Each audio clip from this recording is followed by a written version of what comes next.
Alors c'est un chantier de protection contre les chutes de blocs. Donc en fait c'est un linéaire d'à peu près 800 mètres de long, des falaises qui font 40 à 100 mètres de hauteur, qui génèrent des chutes de blocs et qui en généraient de plus en plus, notamment ces 4 dernières années avec plusieurs impacts à l'usager.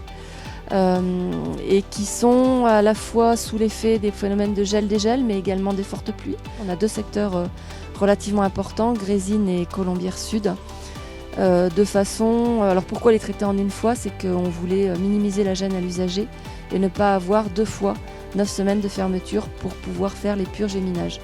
Les purges et minages ne pouvant pas être faits route ouverte, tout simplement. Donc on a eu des contraintes au niveau des purges et de la sécurisation, étant donné les hauteurs assez importantes de falaises, ainsi que les différents ouvrages.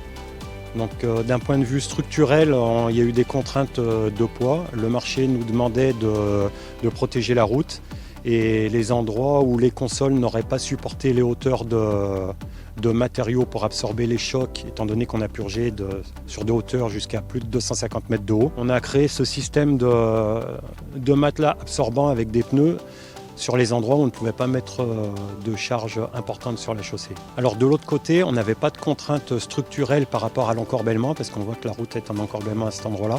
Et donc côté Grésines, on n'avait pas de problème. Il n'y avait pas de lieu à absorber les chocs pour pouvoir éviter d'endommager l'ouvrage profond de la route.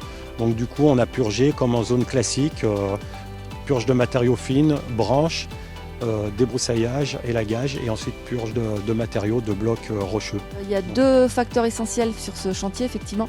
Il y a à la fois la présence des voies SNCF sur la partie Grésines qui nous a qui a impliqué qu'on fasse un écran de protection relativement haut de 6 mètres de hauteur, mais également poser des capteurs de vibration pour voir quels étaient l'impact des tirs, des minages et également des vibrations émises par les forages sur la présence du tunnel qui est donc dans la falaise. Donc ça c'est la partie SNCF et puis l'autre côté c'est le côté environnemental, puisqu'en fait on a dû déposer un dossier de demande de dérogation aux destructions des espèces protégées, étant donné qu'on a à la fois une faune et une flore protégées ici et notamment des chiroptères, des chauves-souris qui sont très protégés. Et donc on a dû être accompagné tout au long de ce chantier-là, on est accompagné par une chiroptérologue qui a formé toutes les équipes de falaises au fait de pouvoir boucher les fissures pour éviter que les chauves-souris ne rentrent avant chaque purge et avant chaque minage. Alors au plus tôt, on va dire qu'on devrait avoir terminé les purges et minages normalement le 9 décembre. Donc à partir du 9 décembre en période nocturne, donc au-delà de 17h et avant 8h du matin, en théorie la route sera rendue aux usagers.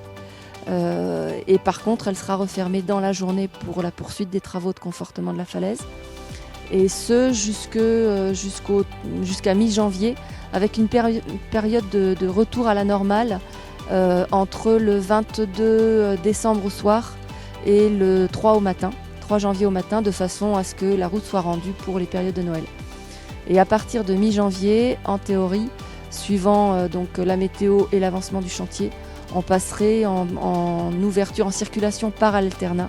Donc les travaux se poursuivront mais sous circulation.